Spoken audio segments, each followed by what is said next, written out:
तप्त मानस शांत हूँ जिनके गुणों के गान में वे वर्धमान महान जिन विचरे हमारे समय सार परमागम में समागत 47 शक्तियाँ और उनमें एक एक का क्या कार्य है, ये आत्मा का अस्तित्व स्वयं की शक्तियों से किस प्रकार रहता है, उसे पर की रंच मात्र भी अपेक्षा नहीं है और न किसी अन्य द्रव्य को भगवान आत्मा से किसी प्रकार की अपेक्षा है। जब ये बात कहते हैं तो जिन लोगों ने ये बात रट रखी है कि जैन धर्म तो सापेक्ष है, जैन धर्म का स्यादवाद का दूसरा नाम सापेक्षवाद भी है।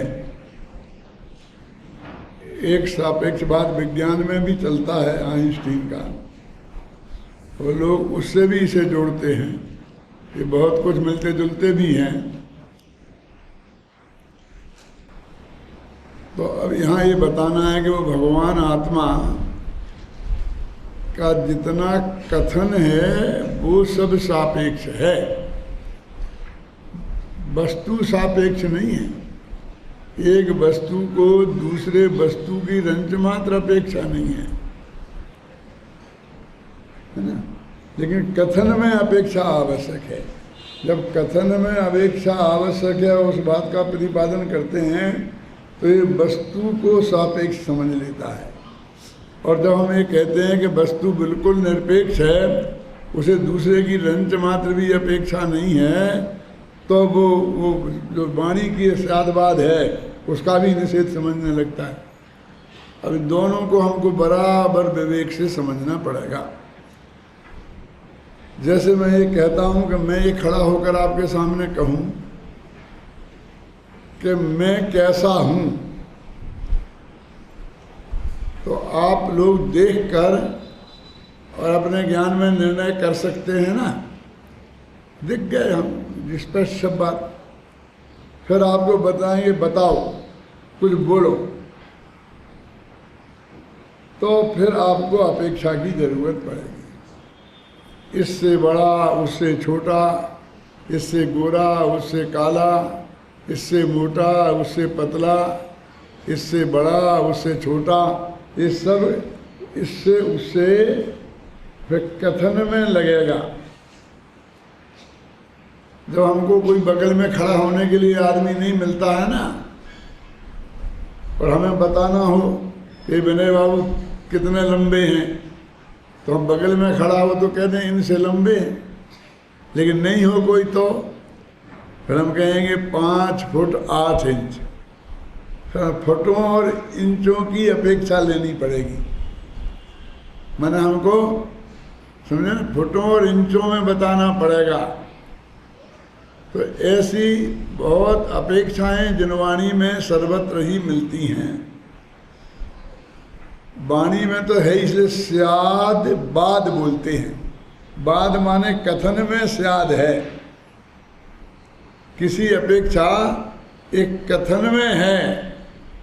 इसमें हम भगवान किसी अपेक्षा है और उसमें बहुतों की अपेक्षाएं उसे रखनी पड़ती हैं, ऐसा रंच मात्र भी नहीं है। भगवान माने प्रत्येक आत्मा जो स्वयं भगवान है उसकी बात है।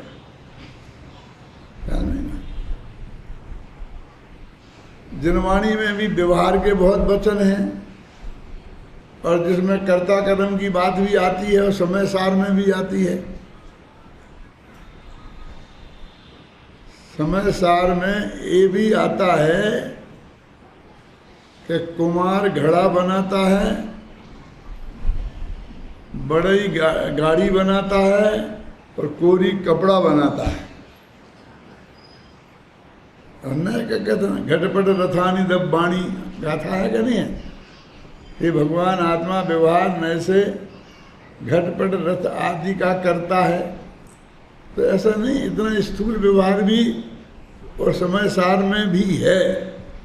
और अन्यत्र तो फिर कहना ही क्या है, तो सारी गांव में तो बना ही रहे हैं, यहाँ से वहाँ तक जो बैठे हैं कोई ना कोई काम कर रहे हैं और उसी काम के आधार पर उसके सारे नामकरण हुए हैं।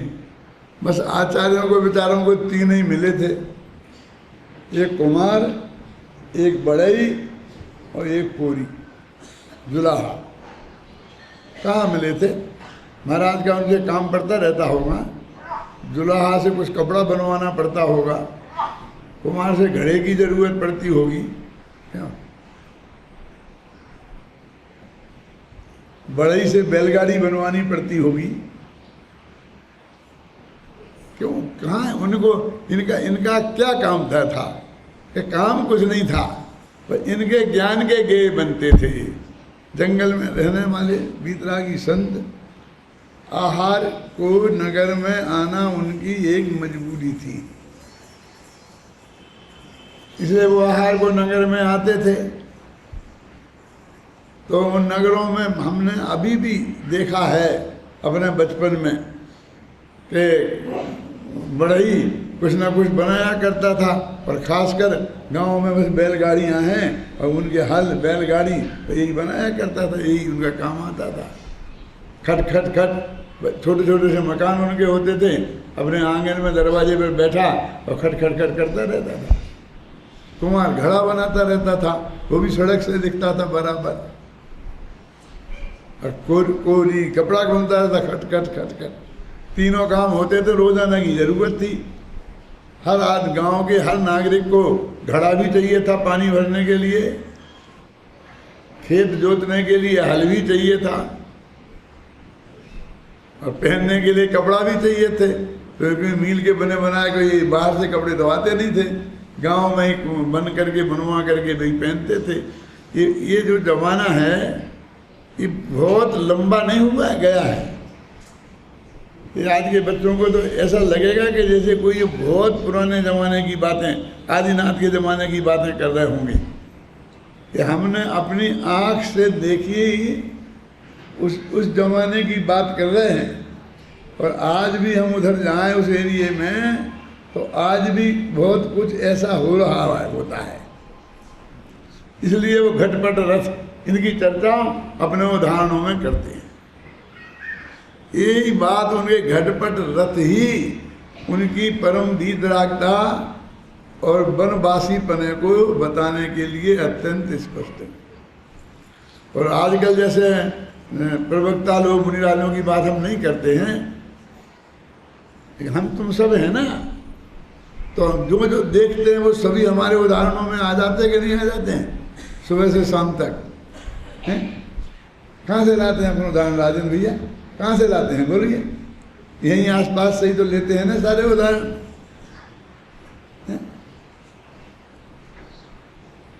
उससे ये मालूम पड़ता है कि हमारे दिमाग में कितना कूड़ा करकट भरा हुआ है।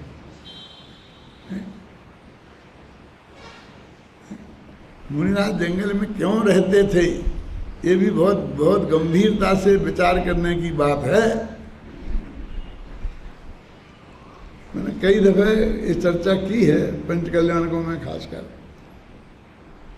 थोड़ी बात मैं अभी यहाँ भी बताना चाहता हूँ कि नगर में और जंगल वन में क्या फर्क है फंडामेंटल। एक शब्द में हमें बताना हो कि क्या अंतर है दोनों में, तो हम ये कह सकते हैं कि जहाँ पांचों पाप छुपकर होते हैं उन्हें नगर कहते हैं, वो नागरिक सभ्यता कहलाती है। और जहाँ पांचों पाप खुले आम मैदान में होते हैं उसे वन माने जंगल कहते हैं। क्यों ही शिखरचंद जी ऐसा है? क्यों है? जंगल में ऐसा क्यों है? क्या करें, उन जंगली जानवरों के लिए पर्दा के लिए कोई जगह ही नहीं है।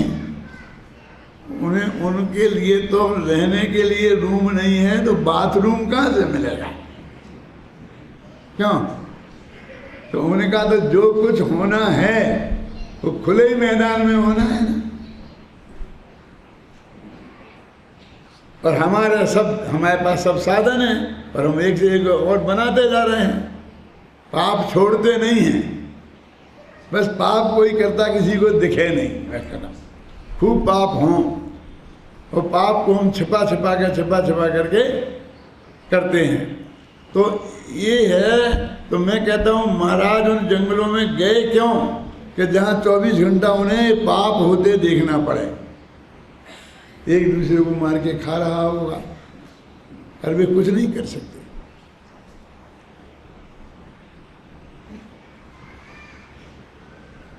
अब झूठ मालूम, अब वाणी नहीं है तो झूठ की बात मैं क्या कहूँ, लेकिन जो जिसको मिला खाने को, जहाँ ये इसका है कि इसका है का क्या हिसाब है?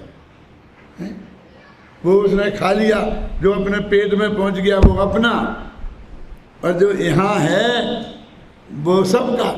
कोई भी आके खाएगा उसे तो खाएगा ना, और कभी कभी तो मुंह में से भी छीन लेगा सामने वाला। चोरी, झूठ, व्यभिचार, ये सब खुले मैदान में होता है। और महाराज यदि वहाँ रहेंगे तो आँख जितनी देर खोलेंगे उन्हें ये सब देखना पड़ेगा, और कर कुछ नहीं सकते, क्योंकि शास्त्र में लिखा है। इसलिए नहीं कि फिर वो करने बैठ जाएं तो कर तो पाएंगे नहीं, और 24 घंटा उसमें ही लगे रहेंगे। आत्मा का ध्यान कब करेंगे? क्योंकि वो काम बंद होने वाला तो है नहीं। हमने एक कानून पास कर दिया, अब कल से पाप नहीं होगा।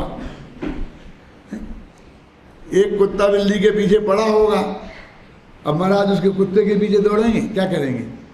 और वो कुत्ता जी पकड़ लेगा बिल्ली को तो आसानी से छोड़ने वाला नहीं है। क्यों? तो फिर एक डंडे से मारेंगे उसे, छोड़ेगा क्यों? और कुत्ते ने लौट के आक्रमण कर दिया तो क्यों, क्या होगा? बोलिए भी क्या करें, बताइए आप क्या कर सकते हैं? यदि उलझेंगे तो उलझ के ही रह जाएंगे। फिर जंगल में गई क्या को, है ना? तो फिर नगर में रहते तो इस तरह की शांति तो रहती ना, कोई पाप उन्हें करते देखना नहीं पड़ता, कोई रोकना नहीं पड़ता। जो विकल्प आता तो मंदिर में एक प्रवचन कर देते, तो जिनको मानना होता मान लेते, जिनको नहीं मानना होता नहीं मान लेते। जनता को भी लाभ मिलता और महाराज का जीवन भी। अरे डांस मच्छर से नहीं बचते तो कम से कम शेर से, कुत्ते से, चीते से, इन जानवरों से तो बचे ही जाते। लेकिन नहीं, उन्हें पसंद नहीं किया। उन्हें वो जगह पसंद की, कहते जंगली कानून है, जंगल का कानून है कि जहाँ कोई किसी का कुछ भी नहीं, कोई किसी को रोकता नहीं, पाप किसी पाप पर कोई प्रतिबंध नहीं। क्यों कि नगर के लोगों के, जंगल के जानवर तन को खाते हैं, ये शरीर को खाएंगे, लेकिन नागरिक लोग माथा खाते हैं। 24 घंटे महाराज महाराज महाराज, ये निपटा दो, ऐसा हो गया, वहाँ ये हो गया, ये हो गया, आप थोड़ा काम ये करा दो, जरा सा आपको इशारा करना है और हो जाएगा, हम तो कर करके मर जाएंगे, तो भी नहीं होगा। ऐसे कर करके जो भी इस जगत से विरक्त हो गए उनको भी हम लाला के पटक के उसी कीचड़ में उलझा देते हैं। पूज्य गुरुदेव श्री जैसे ऐसे महापुरुष वो सामान्य ग्रस्त थे, फिर भी ये ग्रस्त लोग उन्हें ज़्यादा उलझा नहीं पाए। जब भी ऐसा प्रसंग आया कि परमा का मंदिर बन रहा है, पैसे की कमी पड़ रही है, काम हो नहीं रहा है, तो गुरुदेव के बात कान में पहुंची तो गुरुदेव ने थोड़ा बोलने में तो फटाफट धन की वर्षा हो जाएगी। तो नहीं, उनके जब बात आई तो उनको क्या विकल्प है? मानो क्या बोला, किसी से कुछ होता नहीं, करने से कुछ होता नहीं, जो होना होता है वो हुए बिना रहता नहीं। क्यों? अज्ञानियों को ऐसा विकल्प आए बिना नहीं रहता, फलाने को ऐसा विकल्प आए बिना नहीं रहता, वो निकल गए हैं। और पैसा का दान देने से कोई धर्म तो होता नहीं, फिर भी ज्ञानी को दान देने का भाव आए बिना रहता नहीं। बस इससे ज़्यादा नहीं बोलवा पाए किसी माई के लाल ने उनसे। क्यों? बस अंतिम बता दूं, अरे कौआ भी गाँव गाँव करके वो कौन सी क्या बोलते खुरचन, वो खुरचन को खाता है तो अकेला नहीं खाता, सारे गांव को बुला के खाता है। यदि तूने ऐसा नहीं किया तो तू कौओं में से भी जाएगा। क्यों? बोलो मुझे बताओ इससे ज़्यादा प्रेरणा उनने कभी दी हो? बस उनकी पक्की है। ये सब स्तोत्र में ये वे बोलेंगे, दान का प्रकरण होगा, पंच कल्याणाक्रम होगा, तो एक टाइम प्रवचन उनका समय सार चलेगा, वो तो छूट ही नहीं सकता। और दूसरे टाइम पर सब स्तोत्र, ये सब स्तोत्र क्यों? क्यों? उनको तो इसलिए क्योंकि ऋषभनाथ भगवान का पंच कल्याणक है, वो उनके यहाँ तो वही होता था। उनके यहाँ कभी नेमिनाथ का हुआ हो नहीं सुना हो, देख लेना इतिहास में। उनके लिए तो ऋषभ स्तोत्र इसलिए था, और सामने वाले लोगों के लिए, सेठियों के लिए, वो कौओं वालों के लिए था कि कौए वाली बात उसमें है। और जब वो कौए वाली बात आएगी तो गुरुदेव बोलेंगे तो पैसा बरसेगा। क्यों? और आज सारे जगत की स्थिति देखो क्या है।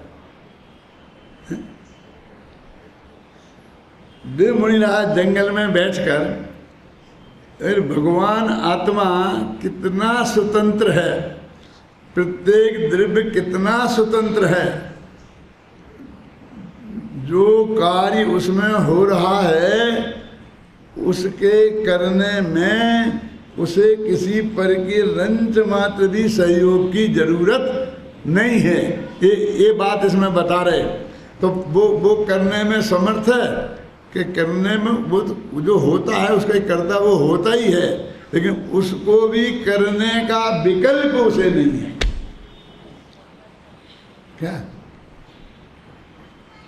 क्या बोल रहे? और फिर कभी बताएंगे भी कि हाँ विकल्प आए बिना रहता नहीं, लेकिन तत्काल विकल्प से कुछ होता नहीं। तुझे विकल्प आया, तूने कहा, इसलिए ऐसा हुआ है, इसमें रंच मात्र भी दम नहीं है। ये भी साथ में बताएंगे। सहज निमित्त नैमित्तिक संबंध है, दोनों का समकाल था, उसे देने का भाव आया और तेरे को देने की प्रेरणा देने का भाव आया, और तेरे में से वो भाव व्यक्त हो गया और उसका वो भाव व्यक्त हो गया। और वस्तु तो क्षेत्र से क्षेत्रांतर, जहाँ जो परिणमित होनी थी वो अवसर समय में हुई। क्यों? इसके अलावा गुरुदेव ने और क्या कहा मैं बताता कहीं नहीं देखना।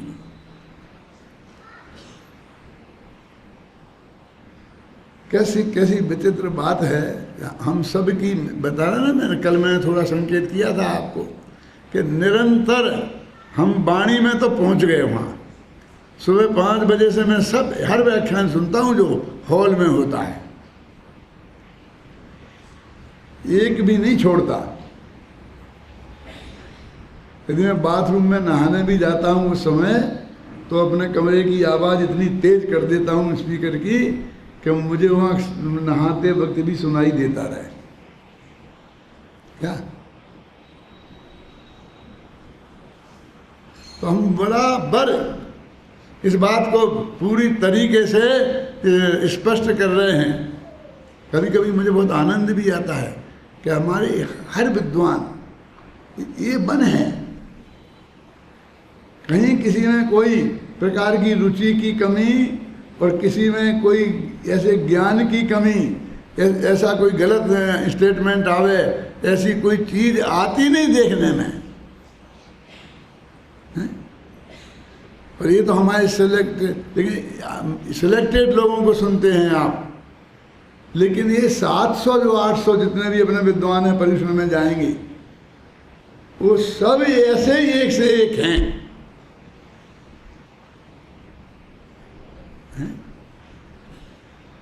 अब जो ये बात मैंने कही कि वाणी में तो आ गया है।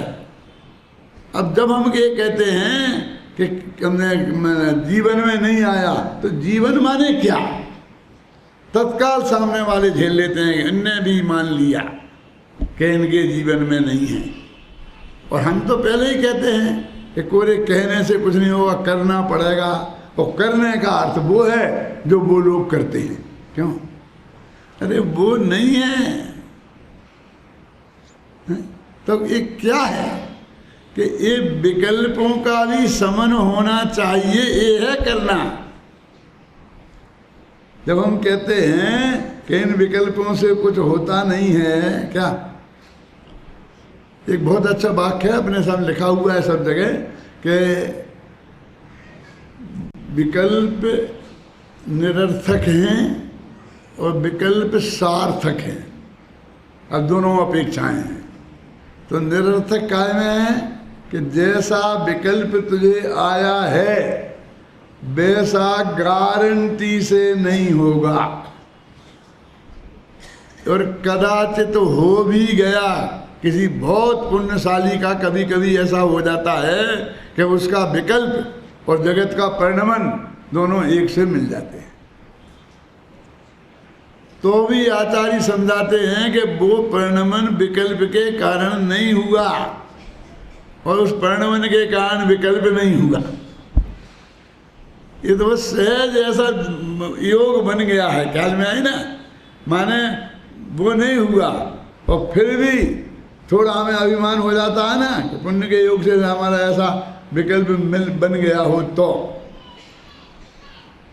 तो फिर आचार्य समझाते हैं, गुरुदेव समझाते हैं कि वो हुआ भी है और तुझे विकल्प भी हुआ था, फिर भी उस विकल्प के कारण वो बिल्कुल रंच मात्र भी नहीं हुआ है। इसलिए विकल्प तो पूरी तरह निरर्थक है। अब कि सार्थक है क्या कि तू ये मत समझना कि उस विकल्प की वजह से यदि वो काम, वो पाप या वो पुण्य नहीं हुआ जो भी काम होना था, तो फिर तो मुझे कोई बंध भी तो नहीं होगा कि नहीं बेटा तुझे बंध होगा। तो ये सार्थक है। विकल्प के अनुसार काम नहीं होगा इस अर्थ में निरर्थक है, और विकल्प के कारण जो पुण्य पाप बंधना है वो बंधेगा इस अर्थ में वो सार्थक है। तुझे किसी को मारने का भाव हुआ, समझ लेना। अभी जब मैं कहता हूँ फिर तुमने गोली चलाई और वो मर गया, और वो ही तुम्हारी गोली उसके सीने में गई, ऐसा नहीं पीछे से किसी दूसरी की गोली से मारा था, तुम्हारी से नहीं मारा था। मेरा समझना, उसमें कोई मैं गुंजाइश नहीं रखना चाहता हूँ। फिर भी तुमने उसे नहीं मारा, उसके मारने की क्रिया के कर्ता तुम नहीं हो, वो तो उसका परिणमन उसके ही कारण हुआ है, आचार्य कह रहे हैं। क्या फिर तो मेरे को सजा नहीं होगी जब मेरे कारण हुए ही नहीं हैं। कहते तेरे को सजा पक्की गारंटी से, वो नहीं मरता तो भी तेरे को सजा तो होती। ये जैन धर्म की अदालत है, ये दुनिया की अदालत। आदमी नहीं मरा तो उसके हत्या के आरोप में किसी को नहीं फांसी पे नहीं चढ़ाया जा सकता है, यहाँ तो चढ़ने पड़ेगा। क्या तेरे को कहीं कोई गुंजाइश तेरे ज्ञान उसमें रह ना जाए कि नहीं वो किसी का तो हो ही जाता है, कभी कभी तो हो ही जाता है, यही हो जाता है, समझे ना। हमसे लोग कहते हैं कि साहब आप जरा कह दो, ख्याल में आई ना, तो वो काम हो जाएगा, आपकी बात तो कोई टालता ही नहीं है। देखो इन बातों में तो कोई दम नहीं है कि कोई टालता फालता नहीं है। होना होगा तो हो जाएगा, यदि वहाँ होगी जगह तो हो जाएगा, सब बात हो जाएगी। लेकिन और मैं कह भी दूंगा, तुमको तीव्र विकल्प है तो मैं कह भी दूंगा, तुम्हारे सामने ही कह दूंगा मुझे कोई विकल्प नहीं है, लेकिन मैं कोई गारंटी नहीं है उससे कुछ होगा, ऐसा मैं नहीं मानता। कहते नहीं है। आप कहोगे और मंगलायतन में काम नहीं होगा, फलानी जगह काम नहीं होगा। अरे मंगलायतन में नहीं, टोडरमल स्मारक भवन में नहीं होगा। मैं कहूँगा ये शांति पाटिल भर्ती नहीं करेगा तुम्हारे बेटे को।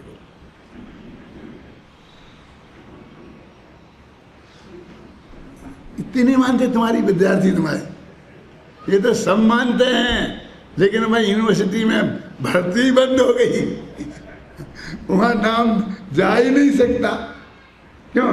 इसके हाथ में ही कुछ नहीं है। आप समझ गए ना? ये सब मेरे विकल्प के हिसाब से थोड़ी चलता है।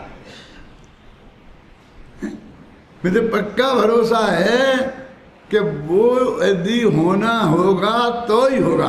अब मान लो भाग्य से हमारे जगह अभी टाइम भी है, हमारे विद्यार्थी भी कम आए हैं, तेरे नंबर भी अच्छे हैं, क्या अरे सब बनना हमारे सब हिसाब में बनता है, तो वो हम नहीं कहेंगे तो भी वो भर्ती कर लेगा, और कहेंगे तो भी भर्ती कर लेगा, और कहेगा दादा ने कह दिया तो फिर कैसे रोक सकता, फिर वो कह देगा। हम चर्चा बेटा सूली पे भला करे भगवान, हम अहंकार में डूब जाएंगे।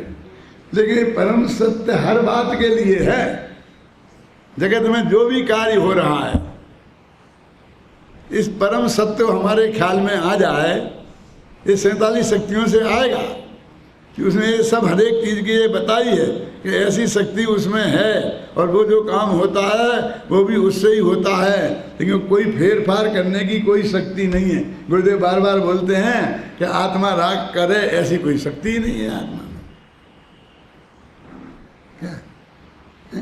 क्या ऐसा हो, ऐसी कोई शक्ति ही नहीं है, और ऐसी शक्ति है भाई, उससे ही सारा काम होता है ना इस जगत में। देखो अब अपन ने कल कौन सी पढ़ी थी, है याद है कुछ? तत्व शक्ति, अतत्व शक्ति। ऐसा लगता है तत्व जो जीवादि जो 7 तत्व हैं, ऐसा ये तत्व शक्ति होगी। ये नहीं, तद्भवन रूपा तत्व शक्ति। क्या कह रहे कि आत्मा में जितने वो द्रव्य है, गुण हैं, अनंत पर्याय हैं, उन रूप होने की शक्ति आत्मा में है, और उस शक्ति का नाम है तत्व शक्ति। बोलो, उन्हें रूप जिस रूप है उस रूप होने की शक्ति है। और अतत्व शक्ति कहते हैं कि जो पर पदार्थ हैं उनके द्रव्य गुण पर्याय हैं, उन रूप नहीं होने की शक्ति आत्मा में है, और उसका नाम है अतत्व शक्ति।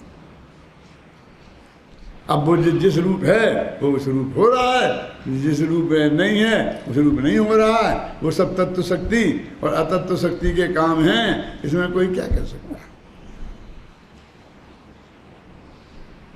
क्या? और फिर वो अनादिकाल से नक्की है, अनंत काल तक की एक एक बात की कौन सा पदार्थ किस रूप होने के योग्य है, किस समय किस रूप होने के योग्य है, सब कुछ नक्की है, और उसके हिसाब से होगा। उसमें कोई परिवर्तन कहीं किसी तरह से नहीं किया जा सकता है, और फिर भी वो शक्ति है, बस खत्म। इस शक्ति कैसे लगाएं? तो हम लगा लो कि दुनिया की कोई ताकत उसमें परिवर्तन नहीं कर सकती, ऐसी शक्ति आत्मा में है। क्यों? हर लोग तो बिगाड़ना चाहते हैं ना कि वो काम नहीं हो, लेकिन कैसे हो सकता है? ये मोक्ष के मार्ग के संदर्भ में बहुत विकल्प आता है।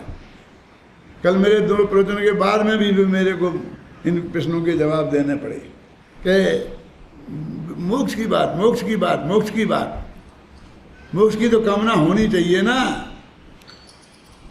है मोक्ष की बस कामना, आता ना एक छंद भी आता है, क्या है बोलो?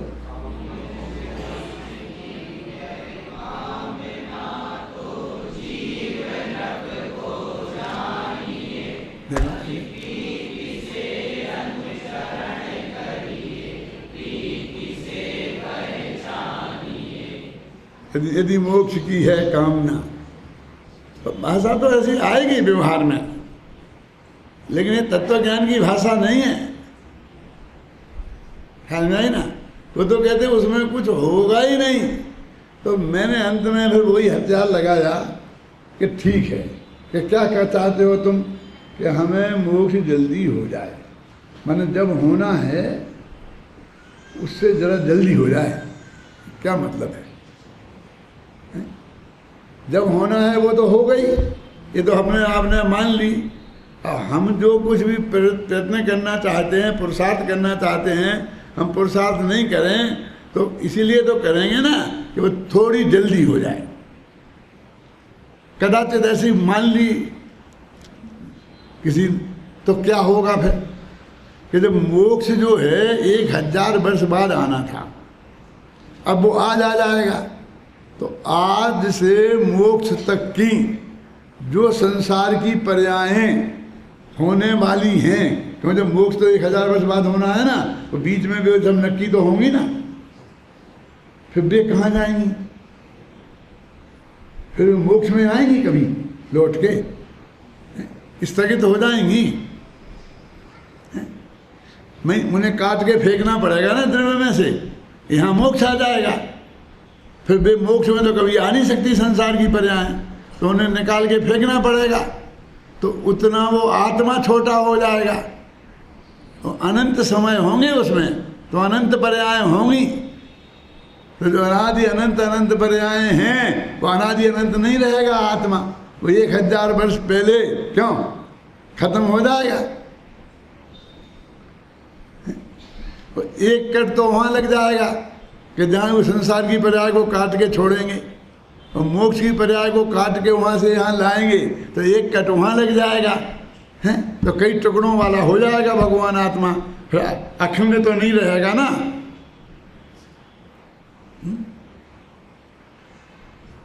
कभी आपको ऐसा विकल्प आता है कि दिल्ली को उठा के जयपुर में ले आओ, वो जयपुर को उठा के दिल्ली में ले जाओ, क्योंकि दिल्ली जब पाकिस्तान के पास हो जाती है तो राजधानी में खतरा नहीं होना चाहिए।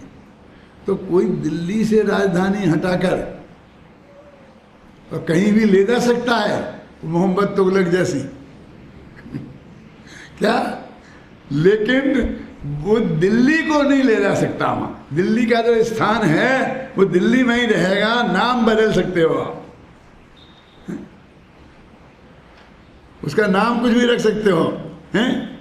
अब अपने छोटे से गांव में भी आप एक बॉम्बे बाजार बना सकते हो, है ना। खंडवा में रेलवे स्टेशन से उतरो तो सीधा बॉम्बे बाजार। हम क्या बॉम्बे से तो हम बैठे ही थे, शाम को बैठे थे और सुबह फिर बॉम्बे बाजार में आ गए। नाम रख सकते हो आप, लेकिन उस स्थान, जैसे उस स्थान का परिवर्तन संभव नहीं है, ऐसे ही क्षेत्र का परिवर्तन संभव नहीं है, ऐसे ही काल का परिवर्तन भी संभव नहीं है।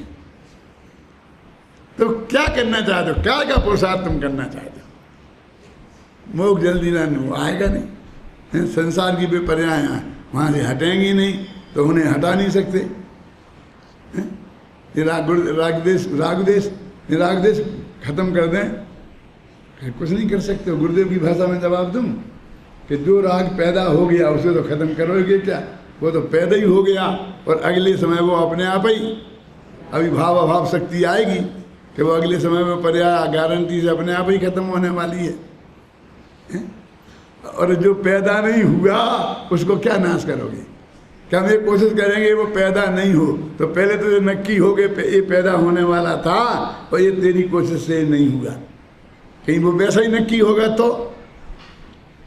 मेरा मतलब समझ गए ना, कुछ भी संभव नहीं है। तो कहाँ पुरुषार्थ, कौन से पुरुषार्थ को रो रहे हैं? यही तो मुझे घबराहट छूट रही है। इतना पढ़ा, इतना किया, इतना सब किया, इतना सब समझाया, और अब कुछ नहीं दिखता है, अब कुछ नहीं करने को दिखता है। कुछ तो करना पड़ेगा। तुम्हारा अनुभव ही सही, वो ऐसे मानते कि अनुभव तो मुफ्त में मिल जाएगा, इधर वही कर ले।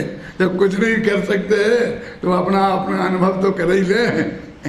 अरे वो भी होगा समय पे, हैं? उसमें भी तेरे को कुछ नहीं करना है, और जब तेरे को वो अनुभव होगा तो उसका कर्ता भी तेरे को ही कहा जाएगा। बसंत भाई, एक कर्ता कर्म की ये व्यवस्था है, अभी आएंगे शक्तियाँ उनमें।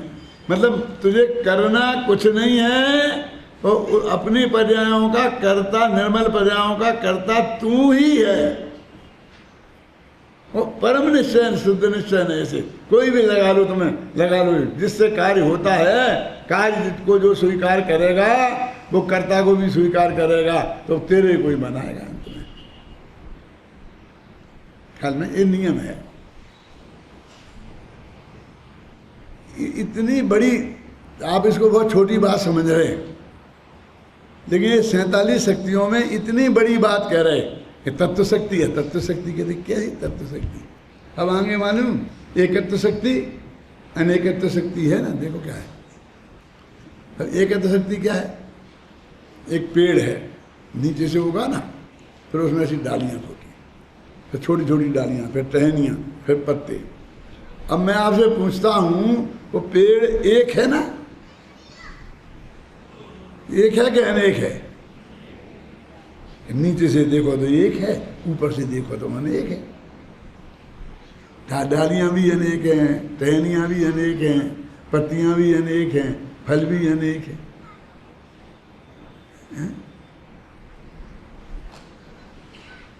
कैसे है ये कि एकत्व शक्ति हो अनेकत्व शक्ति है? कि क्या कह रहे कि भगवान आत्मा में अनंत गुण पर्याय हैं, समझे ना। वो अनंत होने पर भी ये अनंत में व्याप्त है ये आत्मा। हाँ जी सुनना, इसमें लिखा है, यही लिखा जो मैं बोल रहा हूं, इसमें व्याप्त है वो आत्मा। इतनी चीजों में व्याप्त होकर के अनंत में भी उसने अपने एकत्व को नहीं छोड़ा। वो अनंत नहीं हो गया, वो एक ही रहा। अनंत गुण पर्याय में व्याप्त होकर के भी वो भगवान आत्मा एक ही है। वो एक यूनिट है। जीवों की जब गिनती होगी तो उसमें एक ही का नंबर आएगा, अनंत नहीं आएंगे। इसका नाम क्या है? एकत्व शक्ति। ऐसी शक्ति है उसमें कि घबराने की कोई जरूरत नहीं है। अनंत में जान दो और जितने में जाना है जान दो, वो एकत्व नहीं टूटेगा। अब वो कहते एकत्व नहीं टूटेगा, और वो एकत्व नहीं टूट कर भी वो अनंत गुण पर्यायों में व्याप्त हो जाएगा। इस तरह उसका अनेकत्व भी नहीं टूटेगा। क्या? एकत्व भी नहीं टूटेगा, अनेकत्व भी नहीं टूटेगा, दोनों चीजें कायम रहेंगी। ऐसी शक्ति है, क्योंकि एकत्व शक्ति है और अनेकत्व शक्ति है। देखो फिर तो तुम्हारे पास मेरे समय सार का जो किताब है उसमें 616 पेज है, और इसका बताऊं तो इसका भी बता देता हूँ। क्या है इसमें? 720 देख लो भैया।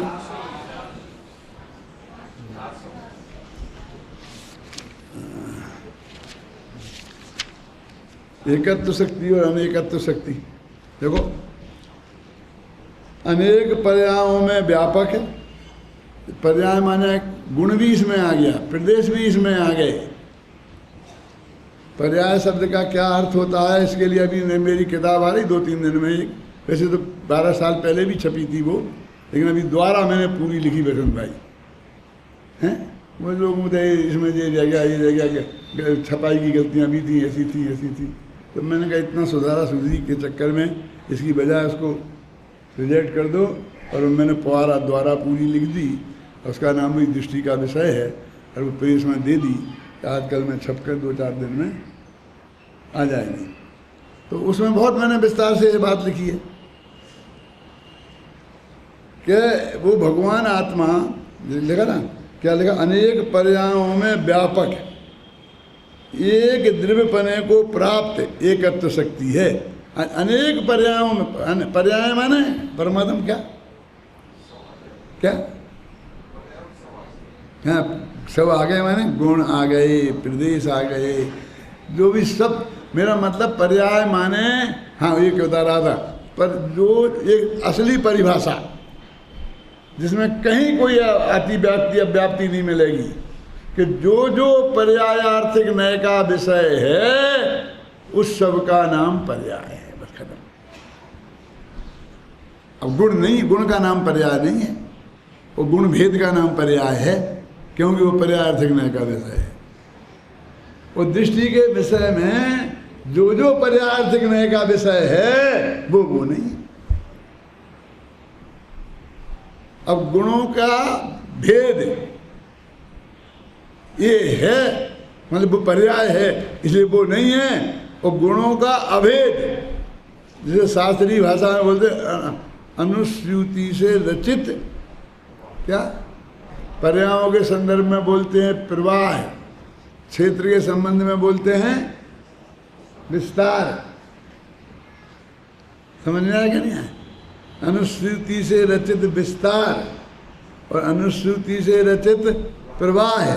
अब गुणों में और भी विचित्र हालत है, क्योंकि प्रदेशों में तो ऐसा फैलाव है, असंख्य प्रदेश ऐसे फैल जाते हैं ना, और पर्यायों में ऐसा फैलाव है। अब गुणों में क्या है? गुण तो अनंत ही गुण एक ही जगह अनादि से हैं। वो आत्मा में संकोच विस्तार शक्ति है ना, एक उसके हिसाब से फैलेगा तो गुण भी सब में फैल जाएंगे, सकेगा तो गुण भी सकुच जाएंगे। गुणों में एक एक गुण का अलग अलग नाम है और अलग अलग काम है, और प्रदेशों में असंख्य प्रदेश हैं लेकिन उनके अलग अलग नाम नहीं हैं और उनके काम भी अलग अलग नहीं है। ऐसा विचित्र हिसाब किताब है। इनमें एक अनुश्रुति से रचित प्रवाह है उत्तम चंद जी पर्यायों में, और क्षेत्र में प्रदेशों में अनुश्रुति से रचित विस्तार है, और गुणों में वो गुणों में वही एक का दूसरे में रूप है। गुरुदेव ने 47 शक्तियों में गुरुदेव ने बताया ना, अपन ने पहले अच्छी तरह समझा ना, उसको व्याप्त कहते हैं कि वो एक दूसरे में व्याप्त हैं। वे गुण एक दूसरे में व्याप्त हैं, वे पर्यायों में व्याप्त हैं। तो एक हो गया अनुश्रुति से रचित प्रवाह, एक अनुचित श्रुति से रचित विस्तार, और एक दूसरे का रूप है। एक दूसरे रूप नहीं है, पर एक दूसरे का रूप एक दूसरे में है। इस तरह ये बंधे हुए हैं। जरा समझना, जरा ये द्रव्य का स्वरूप क्या है, बबलू जो ध्यान से देना। द्रव्य, क्षेत्र, काल और भाव, चार चीजें हैं। तो द्रव्य हो ही गया वस्तु। अब क्षेत्र माने असंख्य प्रदेश। अब असंख्य प्रदेश बहुत मजबूती से जुड़े हुए हैं और अलग अलग भी हैं। अलग अलग हैं सकेतन जी, लेकिन अलग अलग किए नहीं जा सकते। तो काहे के अलग अलग हैं जब किया नहीं जा सकते, कि जाने जा सकते हैं। देखो आत्मा के असंख्य प्रदेश हैं, उन्हें अलग अलग किया जा सकता है? नहीं किया जा सकता ना। लेकिन यदि जो अलग अलग नहीं होते तो असंख्य हैं, ये शब्द कहाँ से आते? किसी ने जाने हैं ना, केवली ने जाने हैं, और केवली ने बताए, उस हिसाब से हमने जाने हैं शास्त्रों में पढ़ के। तो किए नहीं जा सकते और हैं। तो उसमें माला का उदाहरण दिया है? तो मैंने उस माला को थोड़ा बदला है। क्या बदला है तो वही समझाने के लिए कि ये माला है ना, तो अपन ऐसी माला ऐसी होती है ना। कोई माला यहाँ नहीं है, नहीं मैं बताता। है कोई माला आपके पास? अरे यार, लोगों के गले में इतनी डालते हो। कोई भी माला हो? नहीं, वो समझाने के लिए जरूर है। सच में बहुत मार्मिक बातें हैं जी। हाँ, ये देखो, ये अब ये एक माला है ना, तो कहते हो झूलती हुई माला। अब झूलने में तो ऐसा लगता है कि ऐसे ऐसी झूल रही होगी, लगता है कि नहीं लगता? अब हमारी भाषा कितनी कमजोर है, लेकिन वो ऐसी नहीं झूल रही उत्तम चंद जी, ये ऐसी हो है ना। वो ये माला ये पंडितों के गले में डालने वाली माला नहीं है, वो जाप देने वाली माला है, जो ऐसी ऐसी ऐसी ऐसी आगे बढ़ती है। अब आपकी समझ में आई ना, वो झूलती हुई माला का ये अर्थ है। अब वो कहते हैं कि सूत्र से वो बंधी है, तो ध्रुव तो सूत्र है और उत्पाद वे एक मोती हैं। तो मैंने इसमें ये कहा कि ये मोती ऐसे नहीं, ये मोती भी संगमरमर के होना, असली मोती नहीं चाहिए। क्या मतलब कि असली मोतियों में सूत्र अलग होता है और माला अलग होती है, उसमें छेद होता है और वो कभी कभी ऐसे जुड़ जाते हैं और कभी कभी ऐसे अलग भी हो जाते हैं, लेकिन ये अलग कभी नहीं हो पाएंगे, ऐसे हैं। तो कैसी कि हमने जब मंदिर में एक माला लगाई ना ऐसी झालर, तो संगमरमर की बनाई, तो उसी का डोरा भी संगमरमर का और मोती भी संगमरमर का, और वो आपस में जुड़ा हुआ है ना, बिल्कुल अटूट, समझ गए आप। तो ऐसा वस्तु स्वरूप है। जो प्रदेश हैं वो ऐसे अखंड हैं। अब अंतर समझ में है ना क्या? ये जैसा मैंने लिखा है संगमरमर की माला लेना, उस किताब में ये सब लिखा है। अब कितना समझ में आएगा पढ़ करके आपको, हैं? मुझे समझाना पड़ेगा जब भी समझ में आएगा वो, हैं? और वो माला भी समझ गए आप। तो वो माला से उनने समझाया, तो कहते प्रदेशों में तो ऐसा है कि 2 प्रदेश अलग अलग हैं, तब तो वे असंख्य हैं।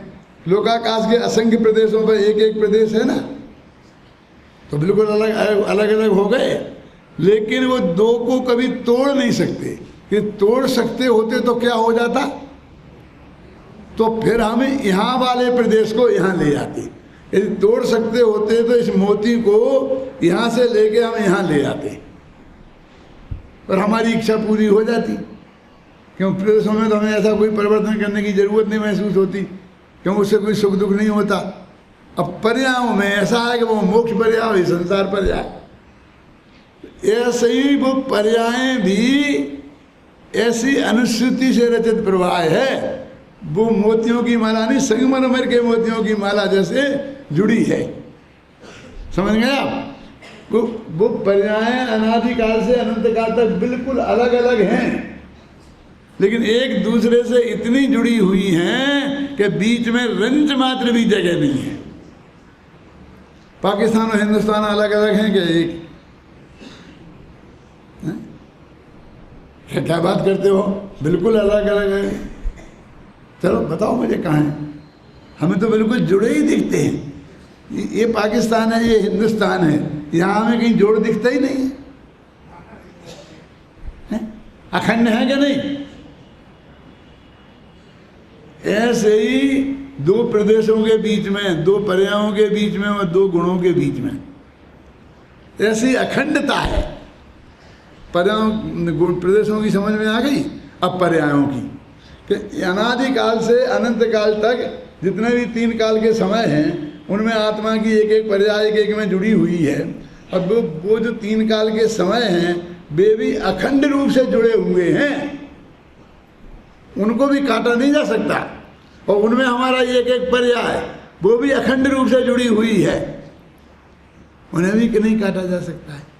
जैसे प्रदेशों को नहीं काटा जा सकता है, यदि पर्यायों को नहीं काटा जा सकता। इसलिए प्रवचन सार की टीका में 99 गाथा के आसपास उन्होंने प्रदेशों के आधार पर पर्यायों को समझाया है।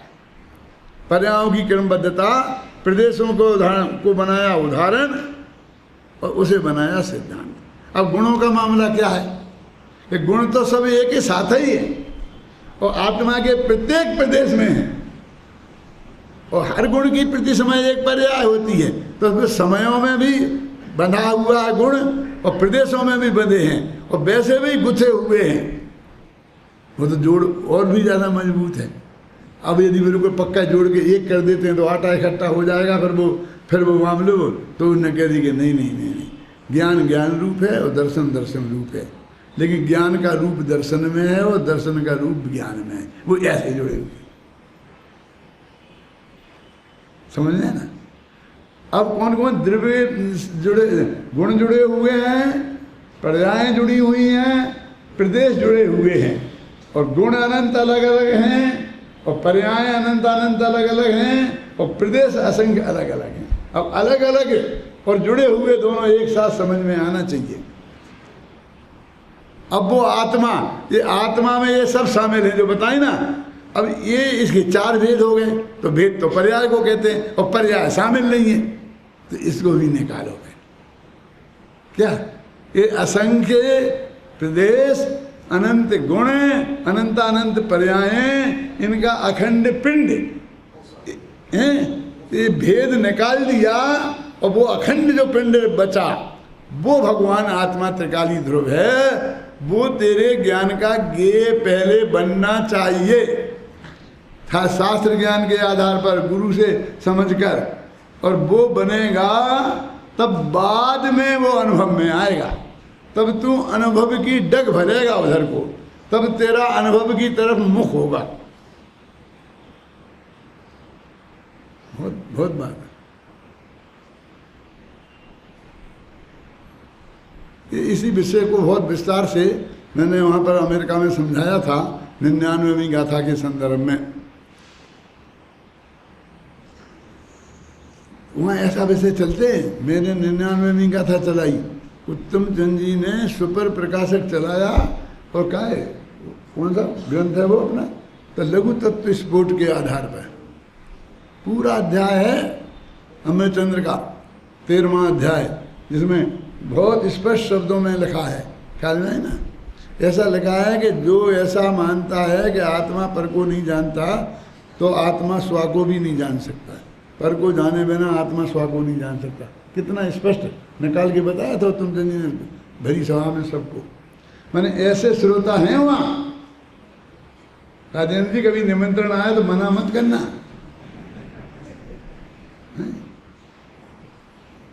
आजकल वीजा बहुत मुश्किल हो गया है ना, इसलिए मैं तो कहता हूँ जिसको भी जो जा सकता है जाए, बुलाओ बुलाओ, जितने लोगों को जा सकते हैं जाएं, शुरू हो जाएं। अभी वो सब चलती है परंपरा, जब तक जितने का प्रवेश हो जाएगा उतना वहाँ काम हो जाएगा। तो क्या कह रहा था मैं कि अब दृष्टि का विषय भेद समझ में आया कुछ अंदाज से। तो क्या है इसमें, अब कहीं कुछ करने की गुंजाइश क्या रहेगी। अब जो अकुलता हो रही है ना, पंडित चंद्रशेखर जी का स्वर्गवास हुआ तो उनने भी कहा मैंने सारी जिंदगी दूसरों के लिए खपा दी, मैंने अपना कुछ नहीं किया। तो लोग बहुत कहते हैं। अब फिर जब मैंने गहराई में गया कि अपना क्या, भी अपना क्या करना चाहते थे जो उन्हें दूसरों में गंवा दी और अपना नहीं कर पाए भजन भाई, तो उसमें से निकला कि उनका विचार था कि एक ग्रंथ सारे ग्रंथों में से निकाल के अच्छी अच्छी गाथाओं का संकलन करें और उसकी व्याख्या करें और उसको भी छपाएं। ये किताब तो उन्होंने छपाई भी है, क्या नाम है उसका, प्रवचन, मैंने पढ़ी है, वो प्रवचनों की गाथाओं का संकलन है। यानी इस तरह कोई साहित्यिक काम करना चाहते थे और वो नहीं कर पाए। तो मेरे दिमाग में ये तो क्या हुआ, ये तो कुछ नहीं मजा आया। मैंने वो जो नहीं कर पाए उत्तम चंद जी, हमको कल ऐसा नहीं पछताना पड़े कि हम दूसरों का करते रहे और हमने अपना कुछ नहीं कर पाया। तो ऐसा तो वो खोजो तो कि ये दूसरों का करना हम बंद करके और वो अपना वो कुछ करें, हैं? तो अपना करें। तो मगर ये ही अपना है। ये माने जो त्रिकाली ध्रुव का जो मैंने बताया आपको, ये बुद्धिपूर्वक निर्णय करना, यहीं तक है तुम्हारी बुद्धिपूर्वक मर्यादा। टोडामल जी ने लिखा तत्व निर्णय में पुरुषार्थ लगाने का, उपयोग लगाने का निर्णय करो, और बाकी तो ऑटोमेटिक प्रक्रिया का काम है। कर्ण लब्धि में तुम क्या करोगे, तो पहले में कर्ण लब्धि में चढ़ गए तो फिर तो ऑटोमेटिक प्रक्रिया में हो जाएगा। ये प्रयोग लब्धि तक की बात है ना। तो भाई ये एक काम जो अपना हो रहा है, ऐसा नहीं है कि हम अपना नहीं कर पाए, हम दूसरे के में लगे हैं। आप बहुत धोखे में हैं। मुझको बहुत लोग समझाते हैं, ऐसे मूर्खों की जगत में कमी नहीं है जो मुझे आगे समझाते हैं और ये कहते हैं कि पंडित जी बहुत हो गया, दूसरों का आप कुछ अपना करें। वे समझते हैं कि मैं अपना कुछ कर ही नहीं रहा हूँ और मैं सब दूसरों में लगे। मैं तो अपना ही कर रहा हूँ, मैं किसी का नहीं कर रहा हूँ। ये जो प्रवचन मैं कर रहा हूँ ना, मैं आपके लिए नहीं कर रहा हूँ, ये तो मेरी खुजली है, मुझसे नहीं रहा जाता है। जो मैं सोचता हूँ, मैं पढ़ता हूँ तो मुझे वो बताने का भाव आता है, इसलिए मैं करता हूँ, तुम्हारे लिए नहीं करता हूँ। तुम बहुत धोखे में मत रहना। क्यों? मेरे रिश्तेदारों को पता है, वो कहते हैं हमारी शादी है उसमें आ जाना, मेरे ऐसा है उसके यहाँ आ जाना। मैं बिल्कुल हाथ ही नहीं रखने देता हूँ, हैं। और जब कोई सुनने वाले हों तो 99वीं गाथा तो दौड़ के कनाडा तक भी भाग के जाता हूँ। समझ में आई ना? मैं अपने लिए जाता, मैं किसी के लिए नहीं जाता, किसी के लिए नहीं करता हूँ। बहुत धोखे में सब लोग, मैं आप सब लोगों को बताना चाहता हूँ कि आप ये नहीं रहो कि हम कोई मजदूरी कर रहे हैं जी, ये कोई मजदूरी नहीं। हमने वो जो त्रिकाली ध्रुव भगवान आत्मा की बात दृष्टि के विषय में सोचा है, हैं, तो मुझे ऐसा लगा शांति जी कि मैं इसको सुधारने बैठूंगा, इसकी बजाय तो मैं लिखने बैठूंगा तो जल्दी लिख दूंगा। तो सचमुच मैंने करीब 15 दिन के भीतर उसको द्वारा लिख दी, दिन में रात में 2 बजे दिन में ये कर करके, क्योंकि मेरे दिमाग में तो उतर गई थी पूरी, तो मैंने बस लिख दी पूरी की पूरी किताब। कि तत्वासुद की टीका मैंने तुम्हारे लिए की है। इतनी बीमारी के अंदर मैंने उसमें मैं दिन रात लग करके 400 पेज लिखे,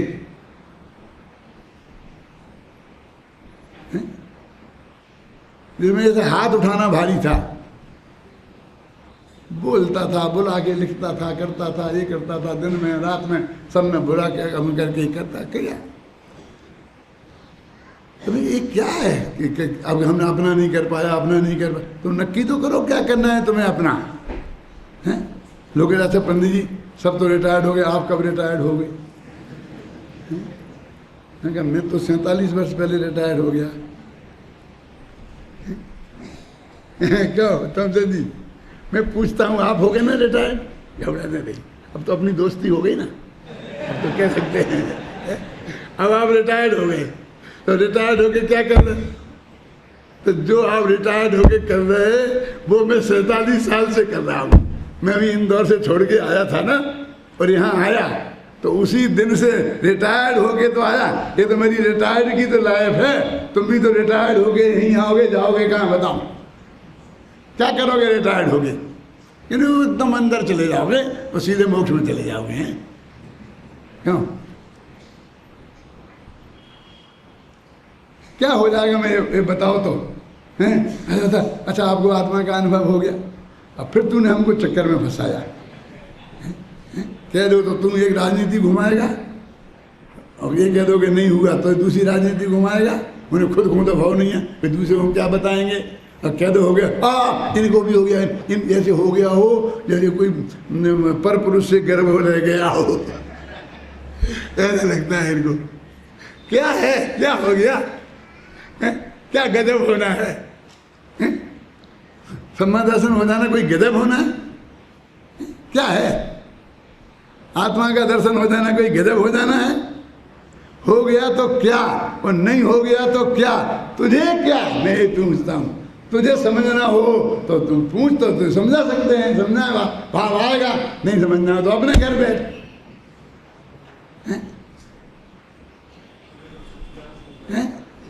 अभी मैं अस्पताल में था बसंत भाई, अभी ज़्यादा दिन नहीं हुए, लेकिन 1.5 महीने ही हुआ होगा। एक बहुत बड़े आदमी आए, सबको हटाया, अकेले में मुझे बात करना है डॉक्टर साहब से। कर लो, अकेले में बात कर लो। आए साहब आपका क्या विचार है? क्या लोगों ने समझ लिया कि अब जाने वाले हैं ना। अच्छा आप कहाँ जाएंगे, आप क्या अंदाज लगाते हैं? मैंने कहा ये मिस्टर, मुझको कहाँ जाना है इसमें कोई रस नहीं है, जहाँ जाऊँगा चला जाऊँगा, इसमें क्या, ये तो पर्याय की बात हुई ना।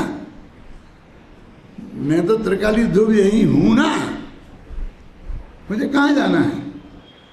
अपने में जाना है, अपने में रहना है। अब एक दूसरे स्वर्ग जाएंगे कि पहले स्वर्ग जाएंगे कि भवनवासी होंगे कि बेंतर होंगे, मुझे इसमें कोई रस नहीं है। मैं आपसे कह रहा हूँ जो बीच के, जो मोक्ष के बीच में जो भव हैं, जो होंगे वो हो जाएंगे, उसमें क्या है? उसके बारे में इतना मैं कभी नहीं सोचता हूँ, 1 सेकंड भी। हैं आप क्या कह रहे? तो मैंने सब समझाया कि ये क्या बात है। परवा परवा बेभव बेभव, मैं वहाँ जाऊँगा, यहाँ जाऊँगा, मोक्ष में जाऊँगा, ये सब इसके ही हाथ में हुए। लक्षण तो ऐसे दिखते नहीं हैं बिल्कुल भी, और बातें ऊंची ऊंची करते हो। इसमें पर्याय में भाई पर्याय के बारे में सोचना है।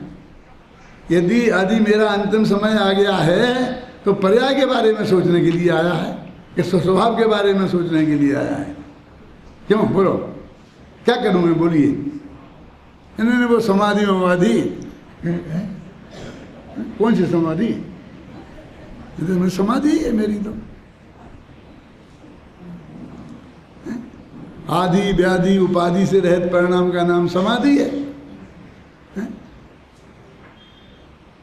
मैं तो मेरे को बिल्कुल कोई भी, सचमुच में बोलता हूँ आपको, गद्दी पे बैठा हूँ कि मुझे कोई विकल्प नहीं है कि अस्पताल से मैं वापस जाऊँगा कि नहीं जाऊँगा। जाऊँगा तो चला जाऊँगा, उसमें भी मुझे एतराज़ नहीं है। नहीं जाऊँगा तो नहीं जाऊँगा, जहाँ जाऊँगा वहाँ चला जाऊँगा, उसमें क्या है। अरे चिंता तो वो करें कि जिनके गांठ में कुछ हो नहीं, क्या कि मेरी दुर्गति ना हो जाए। तुम ये कह रहे गति की परवाह करें? अरे जिसने अपने पिछले 60 वर्ष ये पूज्य गुरुदेव श्री के बताए हुए मार्ग में लगाए हों, जिसको 60 वर्ष में एक दिन भी क्रमबद्ध पर्याय जैसे सिद्धांत में विकल्प, शंका तो दूर, विकल्प भी खड़ा नहीं हुआ हो, त्रिकाली ध्रुव के मामले गुरुदेव से किसी मामले में मतभेद नहीं हुआ हो, ख्याल में आई ना, कहीं भ्रम खड़ा नहीं हुआ हो, हैं, वो इसकी ये बात सोचेगा, इसकी फिक्र करेगा, इसमें क्या है?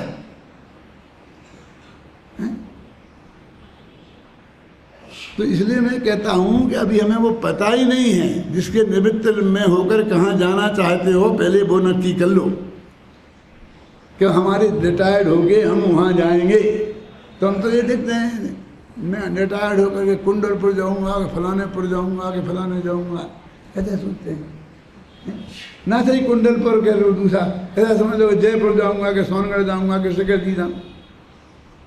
कोई ना कोई गिरी सोचता है, अपने में जाने की क्या सोचता है? तो जाने की तैयारी हो, मेरा भी समय हुआ नहीं है, फिर भी कहता हूँ सुनो कि विनय बाबू, तो हमारा और आपका कितने दिनों का साथ है? तो तुम ये तो नहीं बताओगे, तब ये बताओ कि अपन ने अभी कितने दिन साथ रह लिए?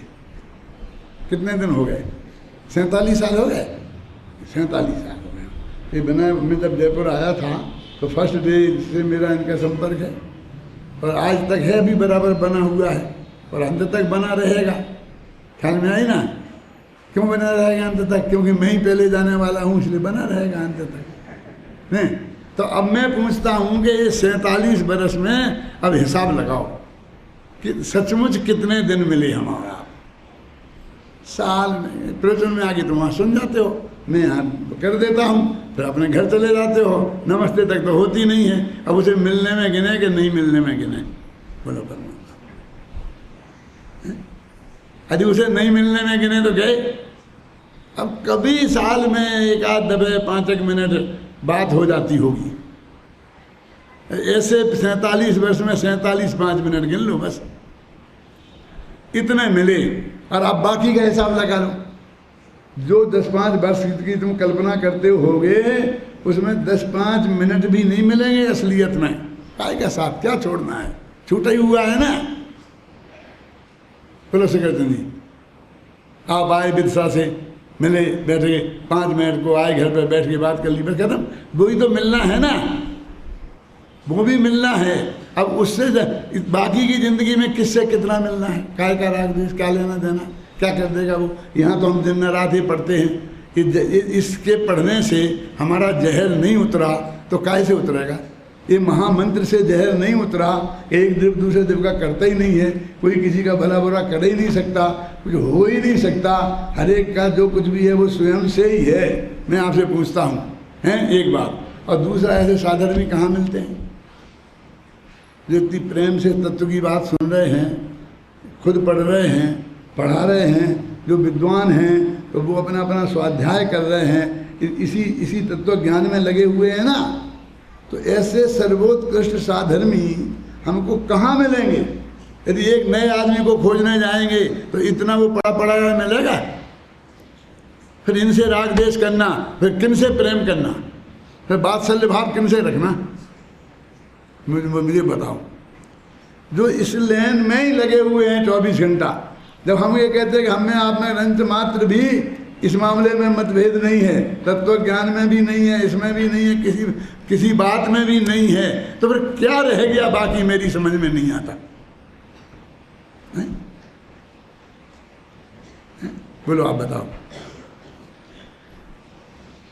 ये टोडरमल स्मारक भवन इस सिर पे ले जाऊंगा मैं। आप कोई संस्था से जुड़े हैं, आप उसे सिर पे ले जाएंगे? हैं?